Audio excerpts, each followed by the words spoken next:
All right, let's get a little bit of a wrap up of the market today. Philip Pepe joining us now from Shaw and Partners. Philip, we get to chat after all. Nice to see you there.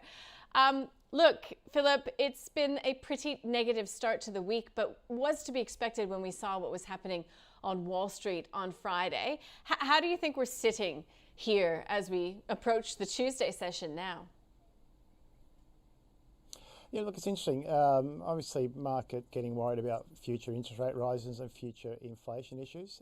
One thing I watch closely is the 10-year bond rate in both the US and Australia. And focusing on Australia, it had fallen from a high of around 4% to slightly below 3%. Now it's back up to 3.5%. So that's weighing on the market. And similarly for the US, it's at 3%. So people are just stressing over future rate rises and what that might mean for particularly long duration stocks. And we're seeing today some of the longer duration stocks hit more so than some of the interest rate sensitive stocks. So understandable pushback today. The whole reporting season, though, I think so far on balance has been reasonably positive. I think the latest stat before today was the beats versus the misses was 3-2, with about small beat on average across the market. So reporting season hasn't been too bad before today, with still a week to go. And as we know, although by 50% market cap is reported, but by number, there's still a lot to go in the next 7 days. We've seen quite a lot of M&A activity as well still. I mean, we just had today Nearmap accepting that private equity bid, but elsewhere around the traps, we've got consolidation happening or likely to happen. Equity Trustees is one that came up a few days ago. Looks like it will be buying a corporate trustee business off of Insignia Financial, so the old IOOF. What do you know about that company and whether it's a good purchase or not? Sure. So it seems to be a smaller version of Equity Trustees of about just under 7 billion in funds under management and administration. Australian Equity Trustees has around, I think, 140 mil. Also 148, 149 billion they reported today. So a good bolt-on. It adds to the product offering and gives economies of scale. And Equity Trustees is probably more of a natural owner than Insignia was.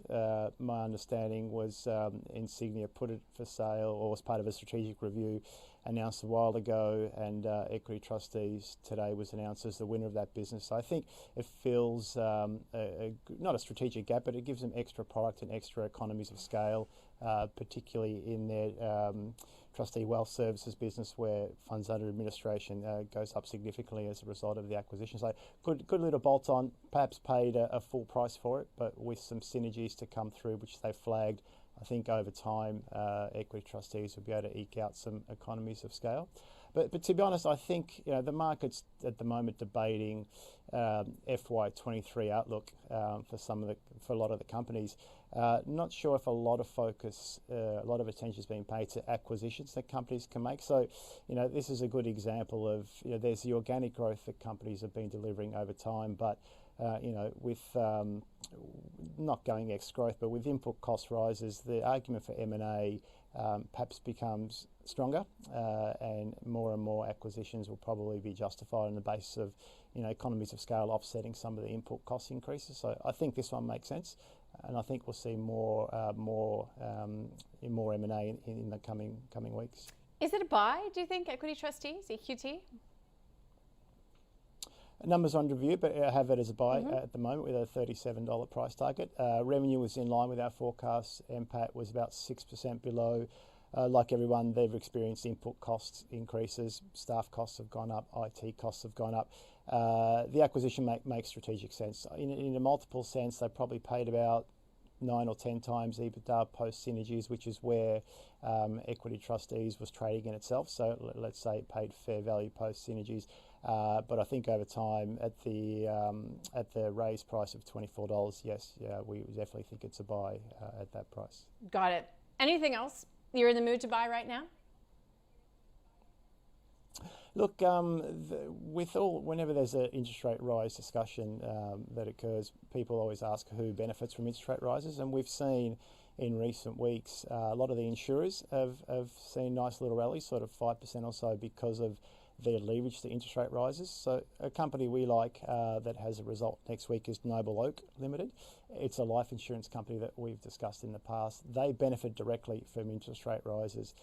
In a recent data report put out by the industry, they're growing inflows by almost 50% for the year to March in a market that's growing 5%. So they're definitely winning market share.